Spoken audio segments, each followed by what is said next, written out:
સુરત મહાનગરપાલિકા ચૂંટણીના પરિણામ બાદ આમ આદમી પાર્ટીના નેતા મનોજ સોરઠિયાએ મહત્વપૂર્ણ નિવેદન આપ્યું છે। તેમણે જણાવ્યું કે જનતાનો નિર્ણય શિરોમાન્ય છે અને પાર્ટી તેનો સંપૂર્ણ સ્વીકાર કરે છે। મનોજ સોરઠિયાએ કહ્યું કે આમ આદમી પાર્ટીએ મુદ્દાની રાજનીતિ સાથે ભાજપ સામે મક્કમતાથી ચૂંટણી લડી અને જનતાનો મોટો વિશ્વાસ મેળવ્યો છે। તેમણે વધુમાં જણાવ્યું કે 400 થી વધુ ઉમેદવારો સાથે પાર્ટીએ ઐતિહાસિક અને વ્યાપક રીતે ચૂંટણીમાં ભાગ લીધો છે, જે ગુજરાતના રાજકારણમાં એક મહત્વપૂર્ણ ઘટના છે। સોરઠિયાએ જણાવ્યું કે ઘણી પેનલો ખૂબ જ ઓછા માર્જિનથી હારી છે, છતાં પાર્ટીને જનતાનો સ્પષ્ટ સપોર્ટ મળ્યો છે। તેમણે દાવો કર્યો કે સુરત મહાનગરપાલિકામાં આમ આદમી પાર્ટી મજબૂત વિપક્ષ તરીકે પોતાની ભૂમિકા નિભાવશે અને જનહિતના મુદ્દાઓ ઉઠાવશે। આ સાથે તેમણે ઉમેર્યું કે સમગ્ર ગુજરાતમાં પહેલી વખત આટલી મોટી સંખ્યામાં ચૂંટણી લડીને પાર્ટીએ ઐતિહાસિક હાજરી નોંધાવી છે।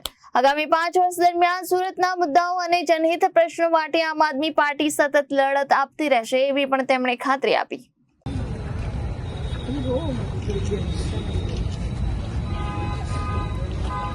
આજે સુરત મહાનગરપાલિકાનું જે પરિણામ આવ્યું છે, સુરતની જનતાએ જે નિર્ણય લીધો છે એ નિર્ણય શિરોમાન્ય। અમે આ ચૂંટણીની અંદર આમ આદમીના લોકોના મુદ્દાઓ ઉપાડી મુદ્દાની રાજનીતિ કરી અને ભારતીય જનતા પાર્ટી સામે મક્કમતાથી આ ચૂંટણી લડ્યા છે।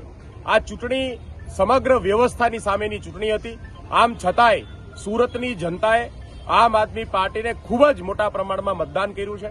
આમ આદમી પાર્ટીની ઘણી બધી પેનલો જે છે એ બહુ ઓછા માર્જિનથી અમે હાર્યા છે અને યોગી ચોકના 17 નંબરના વોર્ડમાં આમ આદમી પાર્ટીની આખી પેનલ જીતી છે। એટલે સુરતની અંદર વિપક્ષ તરીકેની ભૂમિકામાં આમ આદમી પાર્ટી રહી છે।